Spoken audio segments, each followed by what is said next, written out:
Welcome to our I Am Workshop Conversation Series, a transformative journey designed to inspire self-discovery and ignite your creative spirit. With your hosts, Anna Maria Davalos, Maria Lanes, and Maclovia Martel. Today's guest, Rich Mizak. He's a turnaround consultant, interim CFO, and advisor channel medium. Welcome to our podcast. Thank you very much. Good to be here. Thank you for being here. So if we could begin with our first question, what experience transformed you from who you were before to who you are now? Yeah, multiple. I think over the course of my life, I've always been someone who's been into personal development, personal growth, that sort of thing. Probably about 7 years ago, I think I stopped drinking. And after that, they say you sort of have a spiritual experience sort of thing, a spiritual awakening. And somewhere along the way, it just sort of clicked for me. And I think when you're no longer checked out, so to speak, when you're drinking or using drugs, whatever, all of a sudden things that were previously unavailable to you became available. Mm-hmm. And I was taking a class on manifesting. And the guy who taught the class, his now wife, was a channel. And everybody rewatched the classes of her channeling where he would ask her questions and she would channel.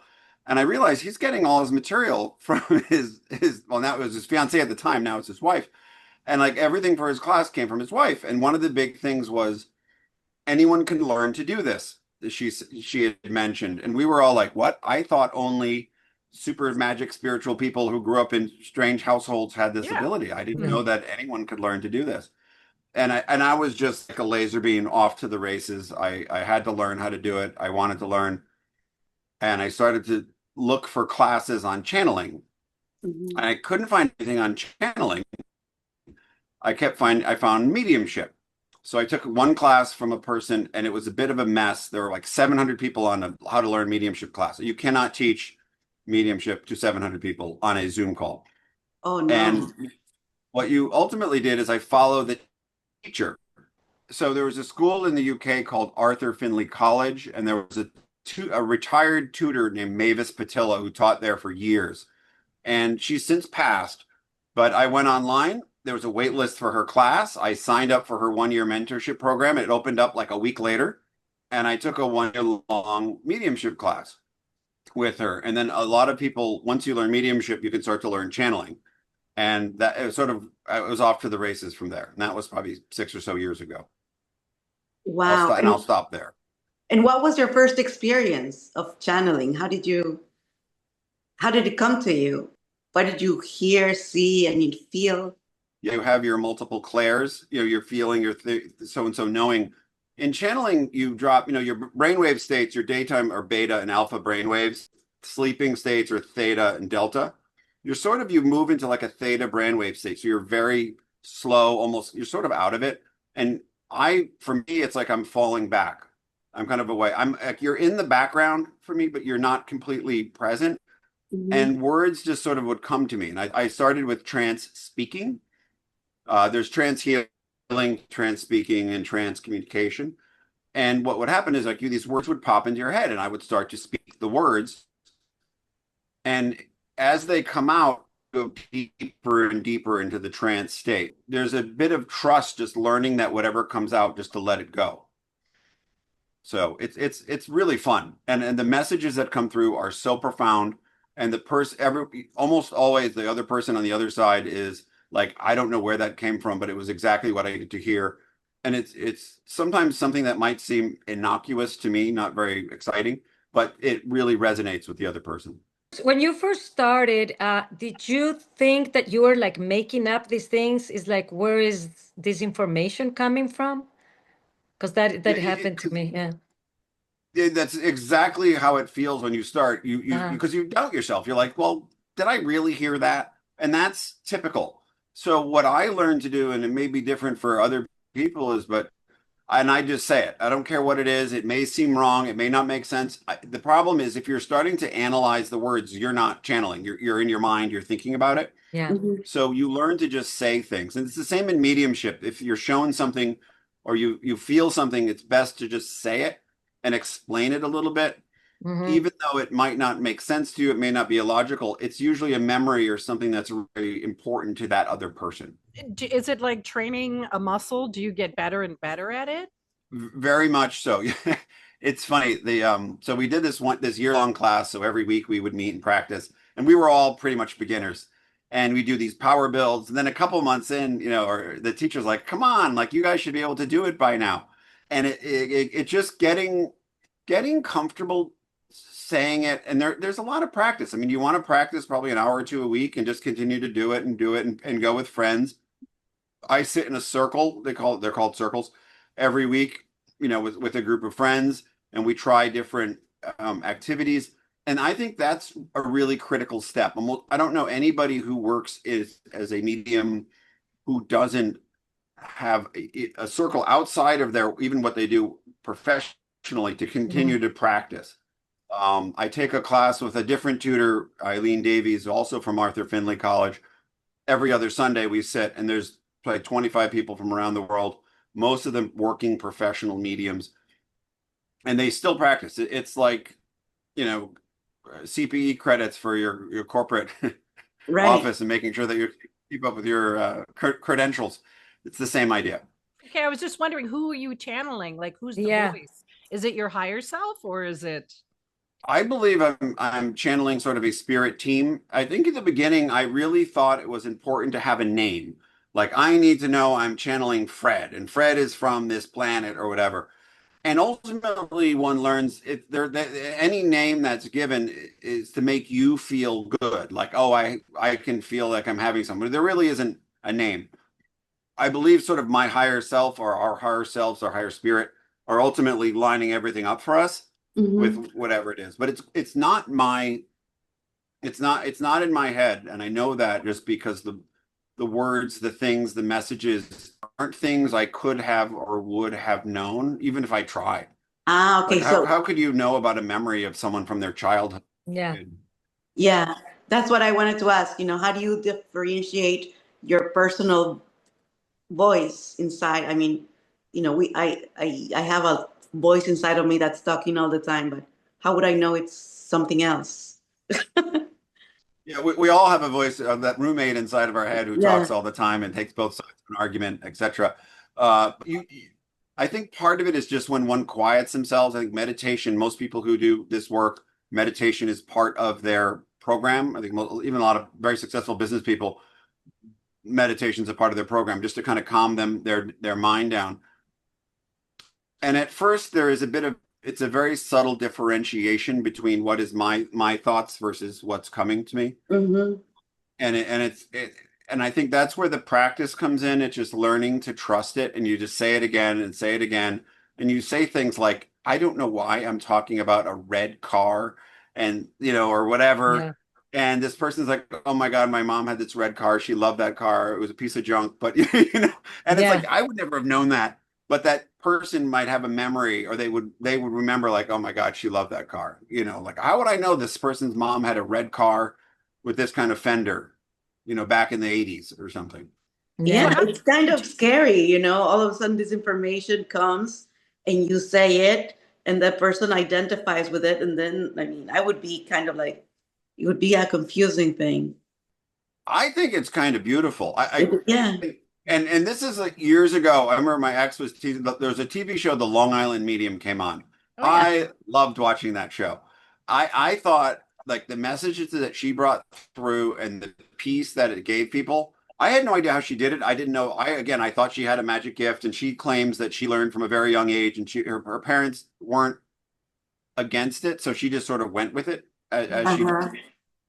And I remember I love those shows, and that was years before I ever started practicing this work.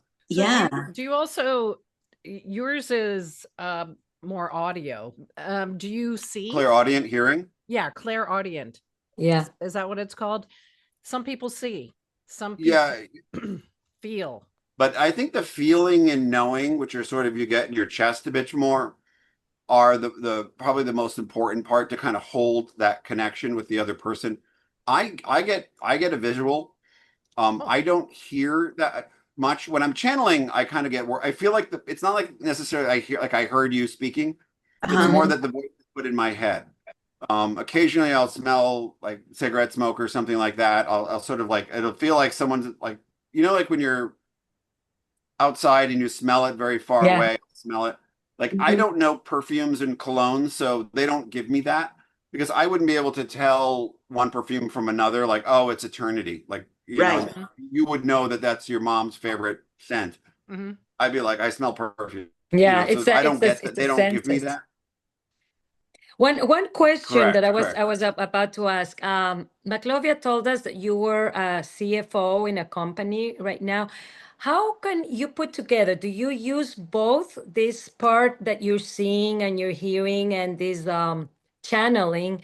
Can you put it together with the company? Because that must be like a superpower, working with people in companies at the same time. You have a bit of a Right. knowing. Yeah, I don't.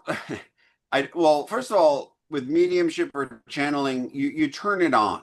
So I think there's a perception that, like, oh my God, are you connecting to my grandmother right now? Like when you're having lunch with someone. No, you have to kind of tune into that and try to focus and connect with that person's, whoever comes through. Mhm. Uh-huh. When I'm at work, I think the spiritual awakening and really trusting one's gut and one's instinct, because we're kind of taught not to do that as a kid. Hmm. It should be logical, it should be facts, Yeah. and you start to learn to be much more empathetic to people, Hmm. trust your instinct, which is 9 times out of 10 right. And I believe I'm being guided. But if I went to a meeting and said, well, I'm making this decision because I feel like I had higher guidance, I mean, they would throw me out the door. Right. Of course, of course. I But get at all the end, those yeah, pushbacks. Yeah. Unless it starts generating money, then they will Yeah. follow you. Then they'll be like, call Rich. right. Call Rich. Nothing gets done until Rich says go. Yeah, the lottery number. Use the Yeah. bat phone. I mean, what the question that I was asking is because I've been doing this. I'm a healer also, and every time, and in the first interview that Maclovia and Lolly did to me, it's like, why don't you talk about what you do? But with my clients, because I work with leaders also, I get pushbacks if I say, well, I'm a healer, I do this and that. So, what I have done is change the wording. Like, don't talk about manifesting, but I can talk about purpose or mission and kind of like change the wording around. Do you do that? That's a very good way of looking at it, because if you do frame it as, this decision doesn't feel right to me, Mm-hmm. versus I manifested that or I had a vision that showed me Yeah. something. I Yeah. think people get that at one's intuition, and you're right. And there is a bit of, I don't want to say hiding it, but at the same time, you have to know your audience. And if you want to come across, like, Mm-hmm. I like to help companies. I remember being at a Joe Dispenza event and I met a woman who was a big healer in the UK. And she's like, "Oh, you're a healer for companies." And I'm like, I never kind of thought of that concept, because I do restructuring work. I turn around companies, typically what I do. Most of the CFO assignments I take, my job is to fix a typically very messy situation. So I'm kind of bringing that energy consciously or subconsciously to the plate. But one thing, like the old command and control, like you need some old bosses feel that people need to fear you. You need to really hammer them. I don't operate that way. I don't think Mm-hmm. that works. I No. don't think it motivates young people, and they're all No. going to quit. So Yep. they think I'm crazy because I have this more softer approach, but we get more done and we have a happy team that works together. Of course. And a lot of the old guard CEOs don't get it. They're like, this is not, he should be screaming at them. And I'm not screaming. But my team's happy. They don't quit. They stay. Yeah. Well, How can you explain politics, what's going on in the world? Because it's not just here. I mean, we talk about vibration, frequencies. I mean, I do quantum healing, and it's uh, why the big why, right? Why do you think everything is happening? Do you think we need chaos at this moment for a transformation? How do you see this? I guess I look at it a few different ways. Is one is like the more the rubber band stretches back, the more energy is going to be used to propel it forward on Mm. some regards. I also, if you ever heard of Esther Hicks or Abraham Mhm. Hicks, etc., she talks about an emotional guidance system, a vibratory system, as two cones that sort of touch in the middle. And one is a virtuous circle where happiness, joy, love, and you're kind of moving up into a happier state. The problem is the bottom half is also very powerful, just as powerful as the top half. Anger, negativity, etc. If I want to sell news time, I can get people very angry and they will watch the show again and again and again. And it sells TV time. Right. It doesn't help anybody, but a lot of people, I think more and more people are watching that, and more of the media are turning to that model because it works. Unfortunately, it works the wrong way because it's pulling you down into a deeper, Fear-based. angrier state. Yeah, it's crippling. It's terrible. Yeah. But happiness is an inside job. So I think it also forces us to say, I want to be happy. That's outside. Yeah, And it comes back to choice. And if something that a presidential person says or does something that upsets me, that's them. That's not me. And I think people are learning to separate that. Because people ultimately, at the end of the day, what do we all want? We all want to be happy. Well, Yeah. most We people want just want to content. be rich. They don't care. They never mention the happiness. Well, it depends in the country, it right? depends on the person, but The culture, Right. yeah. But that's a great point. But that's an awesome point. But why do they want to be rich? to be happy. But that doesn't mean happiness doesn't mean money. But I mean, there's plenty of rich people who are sad. They want what they right, but they want what they want because how they think they will feel when they get there, right? Yeah. So if I'm rich, I'll have a feeling of ease. I'll have a feeling of contentment. I won't have to worry anymore. Those are the things. That's what I really want. I want happiness, contentment, etc. And I think if I'm rich, I will get there. Yes. You know what I mean? Yes. But you're right. Everybody they think they want to be rich, but really what they want is happiness. Is something else. Because here's the thing that I've noticed. When you want to go on vacation, you want to be somewhere else instead of being happy where you are. Or when you get to that place, you're like, I wish I was home. Then you want to go back home and you want to sleep in your own bed. So it seems like it's always the opposite of where you want to be. And that's, I don't know if that's human nature or if it's just sort of be aware that you can be happy wherever you are. Well, nothing changed, only the place, but the person is still the same. The unhappy person is going to be unhappy at home or in Paradise Island, Well, I think that's the bill of goods we're all taught. If I get to this school, if I go to this job, if I have this partner, I will be happy. I will be great. And then you get to that point, and then like the goalpost keeps moving. And eventually, as people realize, well, like my client, the people who I talk to most, they've achieved it. They have great grades. They have a good company, and they're not happy. And they're like, "Wait, I've done everything I'm supposed to do. Why am I still not happy?" And You then said the right word. That's when the awakening happens. Yeah, I mean, the key word is I did what I was supposed to do, but not what I love to do. Very, very true. Yeah. And Everybody told me they meant well. They wanted me. My parents loved me and they felt good things. They meant that if this person becomes a whatever, they'll be happy. Yeah. But like you said, whether they love it or not, right? Yeah. No. What is success? What is the definition of success? This is a question that it could be kind of tricky, because if you ask this question here in the States is one answer, and you ask success in another country, in another culture is another. In this case, for you, what do you consider success? Emotional or financial or Everything. personally, whatever. I think most people want, and I want, the ability to do what I want to do when I want to do it. Right. So having the means to do what I want to do, living the life I wish to live as I wish to live it. I think that's kind of success. But someone that they may not need material success or money to do it. Someone might feel they need a ton. Like I don't have to fly on private planes or anything like that. But maybe someone feels they have to. But like that, again, that's putting your happiness in something outside of you. Yeah. Very interesting. Yeah. Outside, yeah. We asked a friend, another guest, she's an artist from Bosnia, and her meaning of success was being able to call, if she was in an emergency, being able to call a friend at 3 o'clock in the morning and then they would come and help her. So success to her was being surrounded by the right people. Yeah. Well, it's Yeah. funny.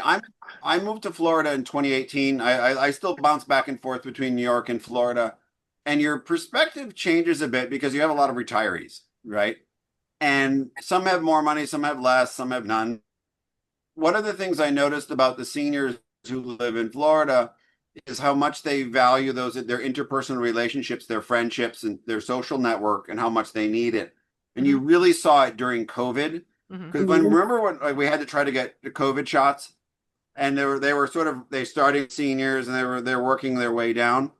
I mean, they had telephone trees at 4 a.m. to go to a certain park where they were giving a shot, and they're all going to line up in 4 cars. And it was amazing watching. They would call around and check up on each other. It was really beautiful. Yeah. And So I there's think a lot of support. To that importance, yeah. Yeah, they supported each other. It helps. It helps, especially when you're older. I didn't expect to see that. I mean, living in New York City for such a long time, I mean, actually, people in New York are nicer than you think, despite the reputation and the TV show.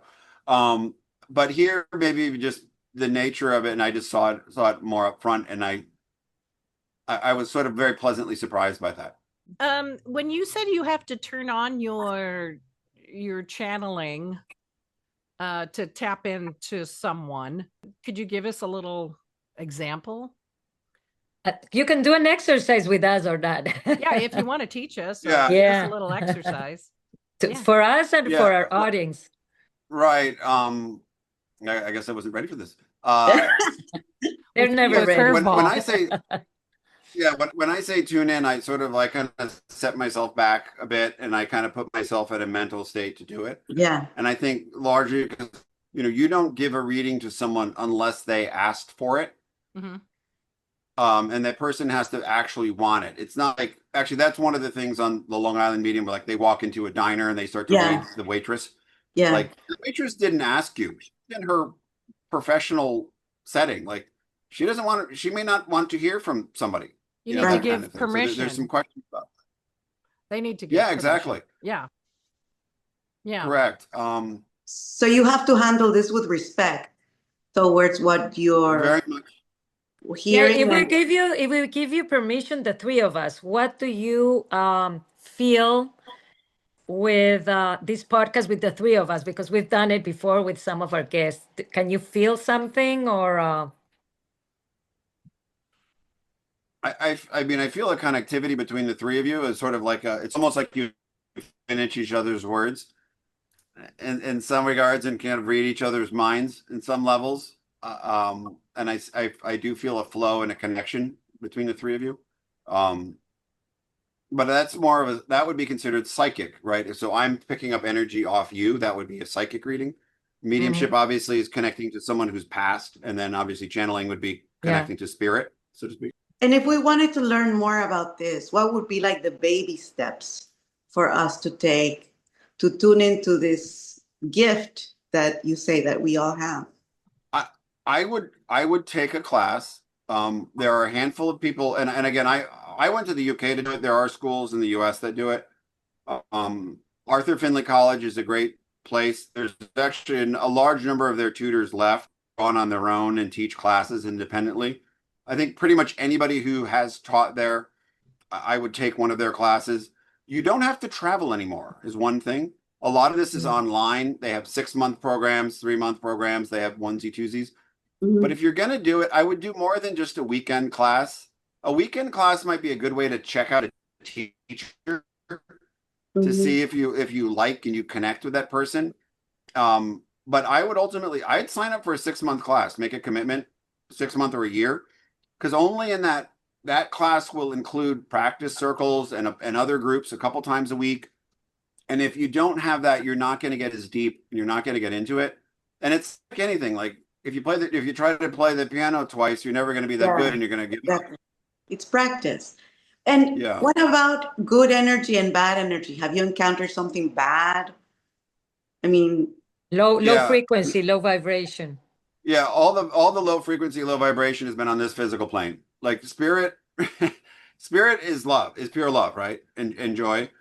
They're not going to come back and tell you, you know, oh, you didn't make your bed, or you owe me $5. Like your grandmother or lover or parent or whatever who passed away, they don't care about those things. They spirit loves you, like period. Mhm. They're not going to come and give you a message and say, "Hey, you never called me." You know, they don't care. Spirit is it's all good, and I think that's kind of another big thing that when people start to study this, we had all these questions like, you know, bad juju. You know, I was raised Catholic, and Yeah. like we were told you don't do this, even though they do mediumship and channeling in the Vatican, you know, they kind of scare you away from it, and it's a lot of Right. just old baloney messages that don't make sense. Maclovia, can you tell Richard what did we do last week in LA? Because what we did is a mediumship. We did a board like the Ouija board. We made a Oh, you can homemade tell him. Ouija And board. we did it with light because we made sure that it was light because we did it with I do the pendulum and the messages we got. I mean, Maclovia, you can tell It him was what we did. very interesting because I used a crystal cup and it was answering every question. And we were tuning into a friend of mine who passed away last year, Annie's father, my mother, and it was working. I mean, it worked beautifully. It was so interesting. And then she had a pendulum and I have a pendulum, and we were asking questions as well to that. And one told us that we were asking stupid questions, right? We were like, "How is it?" And they're like, "Okay." it was like a slumber party when you're like Yeah. 15. Yeah. But it was But- all with love.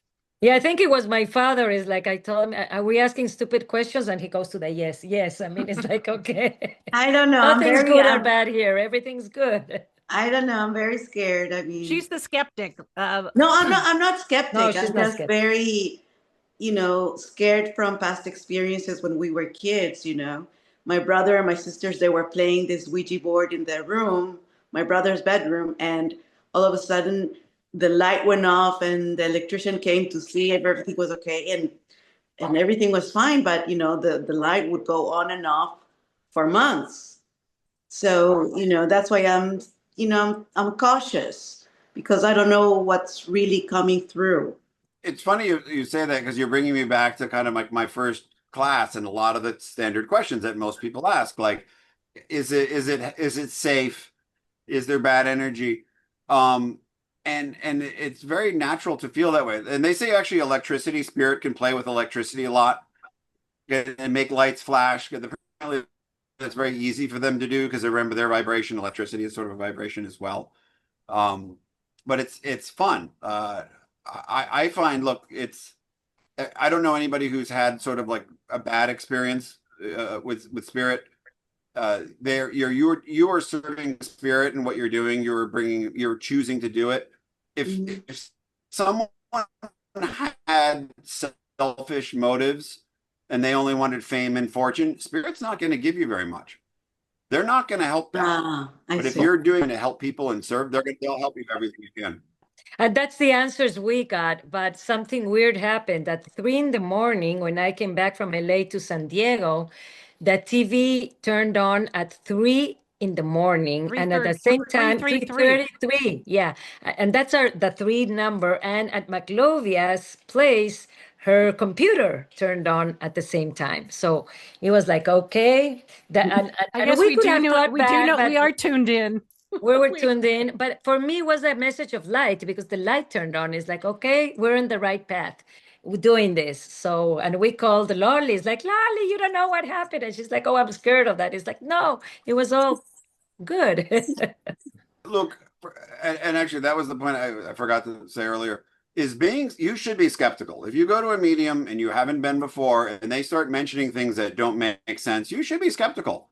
And I always say, like, we taught very clearly, you say yes, no, and I don't know. Don't give the medium anything other than like, or if they give you 5 points, I go, I could take the first 3, I can't take the last 2. Leave it at that. Don't give them, oh yeah, my mother used to like go gardening and she did this. Don't, because that's for you as well. Because when you leave, you don't want to go back and doubt the message. They go, well, if I hadn't told them that my mom liked gardening, they wouldn't have known. And like mediums are the most skeptical people in the world. Like it has to be like things that this person could never have known. So Lola, your skepticism will serve you well. Don't worry. Well, But you know, but when they give you stuff and you'd be like, wait a second, how did she know that? How do you know that? yeah, no, it's funny, but it's also the Catholic thing, in the behind of my neck, in my head, and also growing up in the '70s, watching the scary movies, So there's a mix of everything, in my head. Yeah, no, for me, it has never happened something scary when we used to play with that little, but it was like fun thing. It was like an adventure, yeah. But yeah, I suppose there are spirits that have a low frequency, low vibration, because it has happened to friends of ours that they have had a bad experience. But bad depending on what. I think they got scared, and maybe they were playing around. But I don't know. I haven't heard of something like really, really bad, Well, unless it's a lot in their mindset also, right? I think this field, I think it's sacred, and I take it with caution because I feel like that. For example, when my brother passed away, he was here in Washington, I was in Ecuador, and there was an alarm clock that I didn't know was in my mother's drawers, and the alarm went off at the time he died. So my mom and I, we didn't know this thing, alarm clock was there, and I opened the drawer, and it was 7:20, and 20 minutes later, my sister calls and she's like, Sambo passed away at 7:20, but we already knew. I mean, we felt it, right? Oh, I get the goosebumps. He gave us that message, and then the next morning, we were cleaning the dining room with my mom, and we were surrounded by smell of flowers, and there were no flowers. So, we experienced this, and we knew that it was him. So he came through via the clock, via the flowers. So that's why I think it's sacred.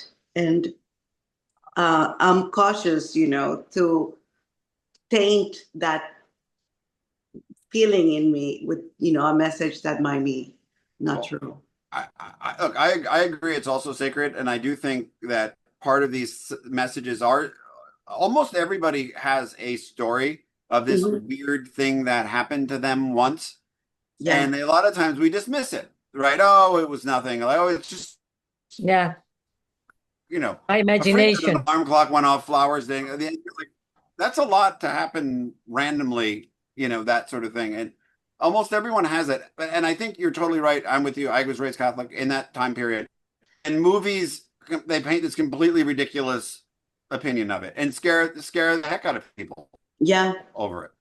It's also your belief. Like if you believe that it's frightening, or then it will be to you. But if you believe that it's done with love, it's done with love. Yeah, and you're not scared. I mean, I've never been scared. I've had friends that have bad experiences, and my sister-in-law felt that something was in her body and it was like pushing her down, and she got really scared. But it's a few people that have heard that, but I don't know. So, Rich, one more thing. You said you were at a retreat, Joe Dispenza. Were there quite a few business people there that had money that? Oh yeah, I mean, I did a little in secret. They were sort of people who are successful invest in themselves, and a lot of them meditate and do things, personal development, etc. They may not tell their coworkers that they do, but they totally do. And I saw a lot of like private equity, a lot of doctors, a lot of engineers. Wow. Like Joe Dispenza, he teaches woo-woo stuff, and he's gone to like ashrams in India and all this other stuff, but he teaches it from a science point of view. He's like, if you meditate, your blood work will be better, your brain scans will be better. He uses scientific evidence of like before and after and how these things change. He doesn't talk about the woo-woo, but he's talking kind of around it. Yeah, So like Bruce Lipton, yeah. it's a permission slip for a lot of very successful people to follow him Mm. and to listen to his message and not be like, oh yeah, he's that medical guy who says, oh yeah, my blood will be better. Okay. Yeah, it allows us to embrace our humanity, a hidden side that not many people talk about. I think more people are dipping their toes into this The spiritual people side. following this, quote unquote woo woo stuff. I mean, it's exploding. Mhm. And I think, but I think it started in the 60s and 70s. Yeah, I mean, the age of With the organized hippies. religion attendance, organized religion attendance has been dropping since the 70s across all organized religions. Growth in spirituality has been growing. So people feel something innate in them. They know there's something there. The problem is it's not like you just go to the school of spirituality and follow them like as another organization. It's kind of woo-woos. You have to kind of find your way around in the dark. Yeah. It is navigating in the dark. And you find it more that I found in the West Coast than in the East Coast. Because if I would talk this when I was here in Washington 3, 4 years ago, people would like, she's crazy. I mean, you can get a lot of pushbacks, but in California, especially San Diego, is completely different. You go down to the beach, everybody's meditating, everybody, not everybody, but a lot of the people are more and more into Open. this like world that we call it, right? Well, I think California has always had that reputation. And I think people Mhm. who went out there was for freedom and nature and the beach and that thing. And the people who were like hammering away, they stayed on the East Coast and worked at a bank and Yeah. they didn't feel the need to go out to La La Land, right? They stayed Yeah. 5 minutes. Sorry, I just- Richard, you broke up a little bit there. You said Joe Dispenza what? Yeah, I'm sorry. What a lot of his big conferences, he will set 2,000 spots in 5 minutes, Yeah. and they'll have a wait list with thousands of people on it. I mean, there's clear demand for it, and actually, he's gotten pretty expensive. His conferences are quite pricey, amount of money to attend, Mhm. But and I think he started out, he said it was woo woo stuff, and Yeah. he's lucky to get 100 people in a room, But that he's been hammering away for 30 years at this stuff. Bruce Lipton it- is the same. I mean, it's is- the way he explains. Yeah. Is it actually one of the interesting things, and you could probably read about it, your audience could read about it online, is he's been working with the University of San Diego. And so what he'll do is he'll take, let's say, Mac goes to a meditation retreat and her spouse doesn't want to go, and he just sits out by the pool. They'll take the blood of both people, and they'll take Mac's blood before and after, and then her husband's blood before and after. And there will be noticeable improvements in several markers for the person after 1 week of meditating. So the scientists will run the test and they'll be like, oh no, that can't be right. Run it again. Run it again. They'll run it 5, 6, 7 times. They'll be like, this can't be explained. It's not supposed to happen.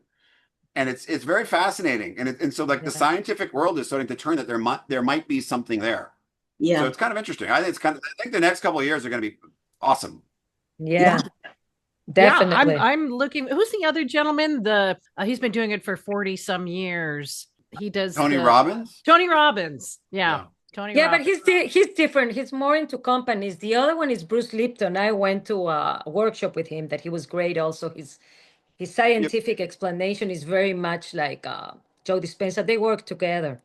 Yeah, I think Bruce Lipton, Joe Dispenza, and there's a third guy, and they're Greg Braden. Greg Braden, yes. And they're very much on the spiritual side. I think Tony Robbins, and I haven't really studied him, he's more of like, if we're going to get a bunch of people in the room and say, I am a warrior 10 times and we're going to feel great. Yeah. The problem is you go home from these conferences and you feel like the normal person you've always been. Yeah. Yeah. And it's not an ongoing thing. And the whole purpose of the meditation, is to calm your mind. But his big thing is feel the feeling of how you want to feel. And being aware that feeling is ultimately, which is our heart, is ultimately driving things. And if you imagine and feel like the 50 million year, whatever you want to be, or you want to have miracles happen, or want to be, if you keep feeling that way, you'll get more of that. you know. And it doesn't matter if you're a good, in earthly, like you're a good or a bad person. I mean, you're seeing people that are not necessarily called good persons that are manifesting because they're feeling it. And even some people are lying and their lies become true. And it's like, how? I mean, sometimes we think that only positive or very spiritual people can manifest, but now we're No, seeing that anybody can manifest, well, right? Yeah, I think, look, I think if someone's obsessed, I think money's a great example. If someone's obsessed with money, you know, they're going to get money. They might be a vile person, but they're going to manifest money, possibly. Now, they're going to manifest a whole bunch of other problems in their life because they're a vile person, and these we kind of come and expecting no one's going to Another trust them. But well, yeah. that person is probably going to manifest money, right? Well, Cause an the They're probably going to key, lose it all the too. key is, I think, that we're manifesting all the time, good and bad.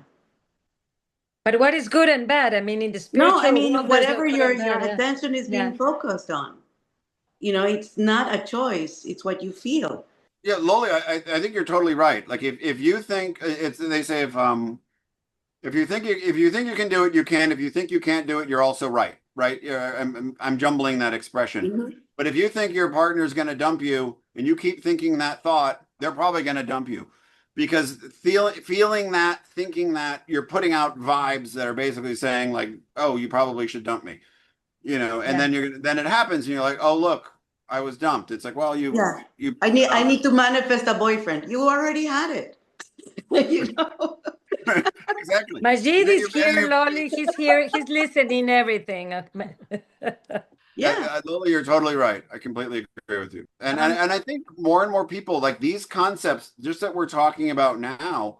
I mean, 20 years ago, you probably wouldn't have had this conversation. And No. I think the funny thing is when you go to a Joe Dispenza conference, a lot of the conversation at the table is like, it's great to be able to have this conversation with you because I'm going to have to go back to my normal world where I can't have this conversation.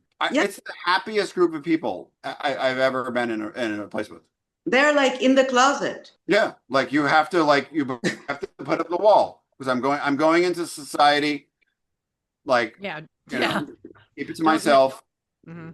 Yeah, and I think well, on YouTube and a lot of podcasts, they are manifestation is a big one that they're always talking about. And they didn't used to talk about manifestation, or it seems to be a very popular item of spirituality that people are trying to create their worlds, and they have so many different manifestors on teaching on YouTube. So I mean 10, 15, 20 years ago, you didn't hear a lot about that. I think manifesting good or bad is a bit of the, for lack of a better term, the gateway drug of spirituality in some regards, Mhm. because people want to manifest the lottery ticket or money or whatever, the partner. But after you start studying it again, getting into it, people realize I ultimately want to be happy, and the spiritual stuff sort of sneaks in behind it a little bit. Yeah. Okay, yeah. So, yeah, I mean, Joe Dispenza did a manifesting course a while back, and you could tell he was really like not wanting to do it in some regards. All he was saying, I want money, I want money, I want money. You know, how about he goes, how about wanting a wonderful, rich life with a great circle of friends? How about how about all these other things Yeah, that are Money doesn't give you happiness. Yeah. yeah, that are far richer and will help your life way more. You know, the mind of the mystic. You know, having these miracles happen in your life, synchronicities, and that's a miracle too. That can bring the money behind it, but it's Yeah. much more fun. Yeah. Yeah. It's like changing perspective, seeing things from a different angle. Okay, and And- we have Right. we have one more question because of timing. This is we do a last question and then Maclovia is gonna draw a card for you. You have your cards, Maclovia? Yes, I have some cards. I have some angel Okay. cards, and Yes. I'd So like the to last draw them. question we usually ask, Question what message would you give to humanity? Since we're an international podcast, we're right now like everywhere. I hope you, our listeners, audience, follows us, subscribes with us, and comment. What message would you give humanity if you would have to tell them in one sentence, two sentence? What would that be? I would say what comes to me is happiness is an inside job. It's Ah, in us. It's in all of us. and what's happening out in the world is out in the world. That's not you. And all you can control is what's here. You can choose to be happy as you can choose to be unhappy. I choose not to watch the news. Oh, Me me too. too. Me I too. read it. I read it, but I don't want that energy. But I'll read it. I'll stay knowledgeable. But I want to keep myself happy, and my friends want to be happy. So Very good. Thank you Love. so much, Richard. That Right, was Richard, Gloria, the card. I have daily guidance Okay. cards, angel cards, and I'm just gonna actually tap the Sure. first. Sorry, just tap the top. Oh, A message for you. This is a message. Yeah, I'm not. So this is the card. Ask. Hmm? So Okay, it the says, meaning? ask us to help you in this situation, and we will immediately go to work on your behalf. We're governed by many universal laws, and among them is the free will that allows you to make your own choices and decisions. So we patiently await your request. So I think take advantage of that. Ask. that has a bit to do with. I What think are that we has a going bit to to do with ask? manifesting. Just Can we ask. ask you for something? It's for him, though. You have to ask. no, I think that totally works for me because I was raised like if you need it, you got to be independent. You got to hammer and you got to do it yourself. Yeah. And asking for help and asking other people for help was very hard for me, Mhm. and we were raised to be independent and not ask anybody. And I think people want to be asked for help. They love helping other people. Mhm. Yeah. So for me, it totally makes sense. But to me, it's almost unnatural feeling to Yeah. ask for help. But I think all of us should say, like, ask your boss, like, can you help me here? Or how do I do this? They're often happy to help you, Yeah. Yeah. And well, it's also just ask. I think it's good to just ask your angels for support too. Or you can ask your us. higher Maybe self. we can help you. Yeah, Yeah. it's Well, right now. At They- least they- we laugh. Yeah, well, they say spirit cannot, like, they're happy to help you, but you have to ask them to help you. Yeah. Hence, prayer is so powerful because if Mhm. you're praying and asking for something, spirit wants to help it have it become true. Another analogy I heard was a lot of times we ask, but it's sort of like throwing a boomerang off the roof. And instead of waiting for the boomerang to come back, we go, oh, it's not here, and I go away. Well, sometimes you got to wait around till the boomerang comes back. For the so, right like, time. put your message out. Don't expect it to come back like 30 seconds later. Just be patient. And then you'll see how things like magically align. It's kind of wonderful. It is. What Yes, a so great be patient. conversation. Thank you so much, Richard. Rich, we really appreciate this. This has been so much fun. Thank you so much. I'm honored. All right. All right. Thank you. Hopefully we'll talk soon. Yes, we will. Definitely. And keep Right. on asking. Yeah. Keep on asking. All of us. Right. Yes. Yes. Thanks, Blessings. Rich. Thanks so Thank much, you. everyone.